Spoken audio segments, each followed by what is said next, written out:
What's up, guys? Dave here. If you have a trouble code showing up on your car that's relating to the fuel tank pressure sensor, and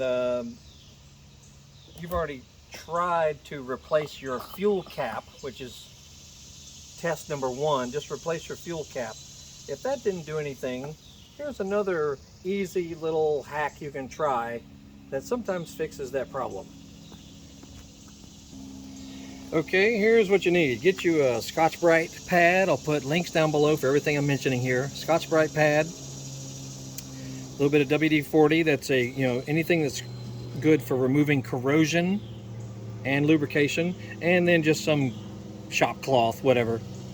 Spray a little bit of lubricant, WD on your Scotch-Brite pad, and scrape inside here all around the rim of the cap area, because it'll have a rough feel to it, which means over the years, a little bit of carbon buildup has occurred, and it just gets kind of gunky around the sealing areas for the gas cap. Okay, so just spend you a few minutes and just clean it really well. Do a lot of brushing and whatnot to this region right here. Then just take your regular old rag cloth, whatever, and wipe all that clean. Just try to be thorough with it around this whole region. And you can try to clean your cap as well if you've never tried to replace it. Just see if you can clean the O-ring area, clean all this off. But the easiest thing is just replace your gas cap if you haven't already. Then put it back on. Then you'll probably have to reset that trouble code. I'll put the actual number of the trouble code in the description because I don't remember it right offhand.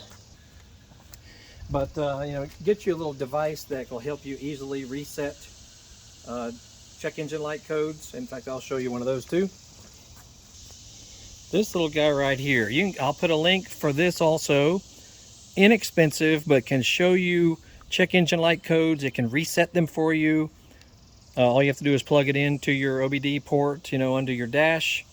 Fantastic little item for resetting trouble codes and telling you what the number is also, so you can research it and find out what's the problem. Anyway, that little guy right there is fantastic. But yeah, I've tried that on a couple of cars actually, where I had the stupid fuel tank pressure sensor error, and it's like, whatever, man, I've already tried a couple other things and nothing worked. Cleaning the gas cap spout or port sometimes helps. So it's worth a try, it doesn't cost much. But yeah, look for the links down below. I'll try I'll show you all the stuff that I got here. And this is a beautiful 2016 Cadillac ATS-V. Fantastic car.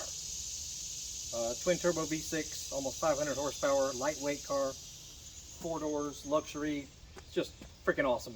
I'll put a playlist link for other little things that we've done to this car, and but check out our channel. We got all kinds of cool stuff as far as repairs and hacks and things to motorcycles, dirt bikes, ATVs, cars, trucks, classics, stuff around the house, all that. So check out our channel for that, and Google Horsepower House. We have an eBay store, Amazon store, Facebook page, 2 YouTube channels. So check it all out. You might see some stuff that you might like to purchase even, especially relating to motorcycles and working on dirt bikes and stuff like that. Check that out on our eBay store. Biker Dave signing off. Y'all have a great day. We'll see you.